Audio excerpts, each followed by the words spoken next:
മനുഷ്യരുടെ ജീവിതം മാറിമറിഞ്ഞത് മെറ്റലുകൾ കണ്ടെത്തിയതോടെയാണ്. മനുഷ്യൻ ആദ്യമായി ഉപയോഗിച്ച മെറ്റല് കോപ്പർ അഥവാ ചെമ്പായിരുന്നു. പിന്നീട് അവർ ബ്രോൺസ് ഉണ്ടാക്കിയെടുത്തു. ടിന്നും കോപ്പറും കൂടി കൂട്ടിക്കലർത്തിയാണ് ബ്രോൺസ് അവർ പുതുതായി നിർമ്മിച്ചത്. ഇന്ത്യൻ സബ് കോണ്ടിനെന്റിലെ ആദ്യകാല നഗരങ്ങൾ രൂപപ്പെട്ടത് വടക്കു പടിഞ്ഞാറായി ഏകദേശം 4700 വർഷങ്ങൾക്ക് മുൻപ് ഇൻഡസ് നദിയുടെയും അതിന്റെ പോഷക നദികളുടെയും തീരങ്ങളിലാണ്. ഇന്ത്യൻ സബ് കോണ്ടിനെന്റിലെ ആദ്യകാല നഗരം ഹാരപ്പ ആയിരുന്നു.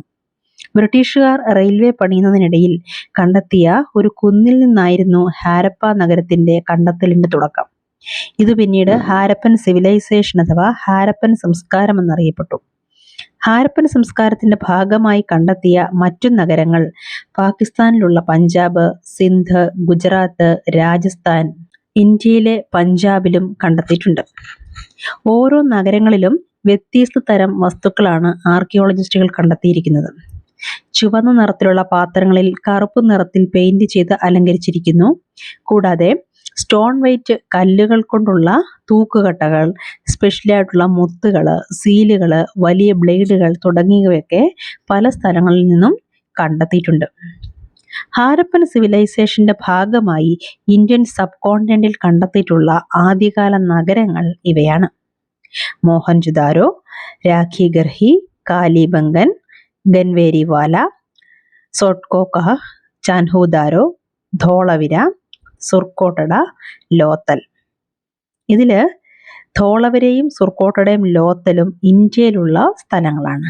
ബാക്കി മോഹൻജദാരോ, രാഖിഗർഹി, കാലിബംഗൻ, ഗൻവേരിവാല, സുട്കോഹ, ചാൻഹുദാരോ ഇത്രയും സ്ഥലങ്ങള് ഇന്നത്തെ പാകിസ്ഥാനിലുള്ള സ്ഥലങ്ങളാണ്. ഈ സിറ്റികളെല്ലാം തന്നെ വെൽ പ്ലാൻഡ് ആയിരുന്നു. അവർ വീടുകൾ പണിതിരുന്നത് ചുടുകട്ടകൾ ഉപയോഗിച്ചായിരുന്നു. ഇൻഡസ് വാലിയിലെ അഥവാ സിന്ധു നദീതടത്തിലെ ഏറ്റവും ഗംഭീരമായ നിർമ്മാണം മോഹൻജുദാരോയിലെ ഗ്രേറ്റ് ബാത്ത് ആയിരുന്നു. ഹാരപ്പൻ സെറ്റിൽമെന്റ്സിന്റെ ഒരു പ്രത്യേകതയായിരുന്നു ചെറിയ സിറ്റാഡൽസ്. ഇതിന്റെ നിർമ്മാണ രീതി അല്ലെങ്കിൽ ആകൃതി പൊതുപരിപാടികൾക്ക് ഉപയോഗിക്കാൻ തക്ക രീതിയിലുള്ളതായിരുന്നു. ഹാരപ്പയിൽ എക്സ്കാവേഷൻസ് നടത്തി കണ്ടെത്തിയിട്ടുള്ളതിൽ ഏറ്റവും വലിയ കെട്ടിടം ഗ്രേറ്റ് ഗ്രാനറി ആണ്. ഹാരപ്പയുടെ ഏറ്റവും വലിയ പ്രത്യേകത എന്തെന്നാൽ അവയുടെ ഡ്രെയിനേജ് സിസ്റ്റത്തിന്റെ നിർമ്മാണ രീതിയാണ്. ഹാരപ്പൻ ജനതയുടെ ജീവിതം നോക്കുകയാണെങ്കിൽ അവരുടെ കോമൺ ആയിട്ടുള്ള ഫുഡ് ഐറ്റംസ് എന്ന് പറയുന്നത് വീറ്റും ബാർലിയുമായിരുന്നു. ഷീപ്പ്, ഗോട്ട്, പിഗ്, മൃഗങ്ങളെയും മറ്റും എല്ലുകൾ ഹാരപ്പയിൽ നിന്നും കണ്ടെത്തിയിട്ടുണ്ട്. കളിമണ്ണ് കൊണ്ടുള്ള പാത്രങ്ങൾ കണ്ടെത്തിയിട്ടുണ്ട്. ചുടുകട്ടകൾ ഉണ്ടാക്കുന്നതിന് ഉള്ള അച്ചുകളും മറ്റും കണ്ടെത്തിയിട്ടുണ്ട്. സീൽസ്, പലതരത്തിലുള്ള ആർട്ടിക്കിൾസ്, അങ്ങനെ പലതും അവിടെ നിന്നും കണ്ടെത്തിയിട്ടുണ്ട്. സ്ത്രീകളും പുരുഷന്മാരും ആഭരണങ്ങളിൽ താല്പര്യമുള്ളവരായിരുന്നു. മാലകൾ, മോതിരങ്ങൾ, കൈചെയിനുകൾ, വളകൾ തുടങ്ങി നിരവധി ആഭരണങ്ങൾ ഹാരപ്പയിൽ നിന്നും കണ്ടെത്തിയിട്ടുണ്ട്. കാലിബംഗൻ, ലോത്തൽ തുടങ്ങിയ സ്ഥലങ്ങളിൽ നിന്നും ഫയർ ആൾത്താർസ് കണ്ടെത്തിയിട്ടുണ്ട്. ബലി നടത്താൻ ഇവ ഉപയോഗിച്ചിരുന്നു എന്നാണ് നിഗമനം. മോഹൻജദാരോ, ഹാരപ്പ, ലോത്തൽ തുടങ്ങിയ സ്ഥലങ്ങളിൽ നിന്നും വലിയ സ്റ്റോർ ഹൗസസ് കണ്ടെത്തിയിട്ടുണ്ട്. ഹാരപ്പൻ ജനതയുടെ വീടുകൾ, അഴുക്കുചാൽ, തെരുവുകൾ എന്നിവയെക്കുറിച്ച് പറയുകയാണെങ്കിൽ പൊതുവെ വീടുകൾ 1-2 നിലകൾ മാത്രമായിരിക്കും. ഒരു നടുമുറ്റത്തിന് ചുറ്റുമായിട്ടായിരിക്കും മുറികൾ നിർമ്മിച്ചിരിക്കുന്നത്. കൂടുതലും വീടുകളിൽ കുളിമുറി വേറെയായിരിക്കും. ചില വീടുകളിൽ കിണറുകളും മറ്റും ഉണ്ടായിരുന്നു. നഗരങ്ങളിലെ അഴുക്കുചാലുകൾ മൂടിയുപയോഗിച്ച് അവർ അടച്ചിരുന്നു. കൂടാതെ അതിന്റെ നിർമ്മാണ രീതി വളരെ സൂക്ഷ്മതയോടുകൂടിയായിരുന്നു. അഴുക്കുവെള്ളം പോകുന്നതിന് ചരിച്ചാണ് അവർ ചാലുകൾ നിർമ്മിച്ചിരുന്നത്. ഓരോ വീട്ടിൽ നിന്നുമുള്ള ചാലുകൾ പ്രധാന ചാലുകളുമായി ബന്ധിപ്പിച്ചിരുന്നു. ഈ ചാലുകൾക്ക് മൂടി ഉണ്ടായിരുന്നുവെങ്കിലും അവ വൃത്തിയാക്കുന്നതിനായിട്ട് ഇടയ്ക്ക് ചെറിയ മാറ്റി വയ്ക്കപ്പെടാവുന്ന തരത്തിലുള്ള മൂടികളും അവർ നിർമ്മിച്ചിരുന്നു. ഹാരപ്പൻ നഗരം വളരെ തിരക്കുള്ളൊരു നഗരമായിരുന്നു. അവിടുത്തെ ഭരണാധികാരികൾ മനുഷ്യരെ ദൂരസ്ഥലങ്ങളിൽ അയച്ച് മെറ്റല്, പ്രഷ്യസ് സ്റ്റോൺസ്, അവർക്ക് വേണ്ട മറ്റു സാധനങ്ങളൊക്കെ തന്നെയും കൊണ്ടുവരിക്കുമായിരുന്നു.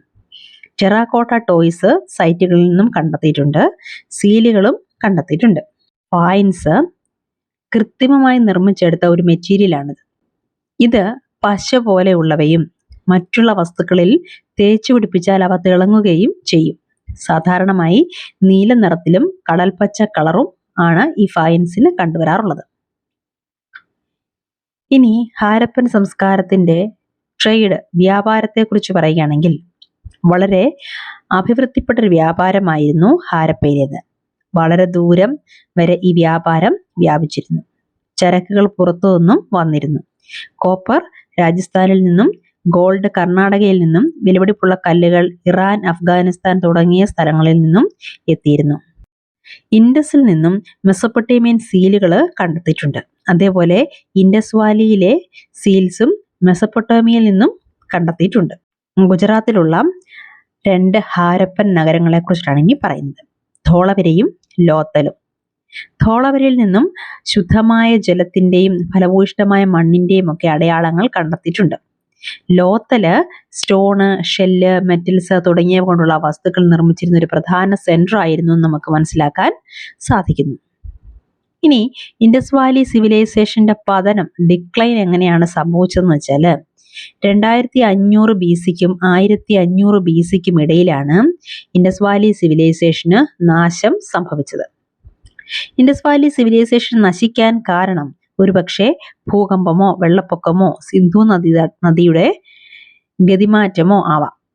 ചില ചരിത്രകാരന്മാരുടെ അഭിപ്രായത്തിൽ ആര്യന്മാരുടെ കടന്നുവരവാണ് ഇൻഡസ് വാലി സിവിലൈസേഷന്റെ പതനത്തിന് കാരണമെന്ന് പറയുന്നത്. റീസെന്റ് ന്യൂസില് ഉൽക്കാപതനമാണ് ഇൻഡസ് വാലി സിവിലൈസേഷന്റെ നാശത്തിന് ഒരു കാരണമെന്നും പറയുന്നുണ്ട്. ഇതിനെക്കുറിച്ചുള്ള പഠനം നടന്നുകൊണ്ടിരിക്കുകയാണ്. ഇതുവരെ സ്ഥിരീകരണമൊന്നും ആയിട്ടില്ല.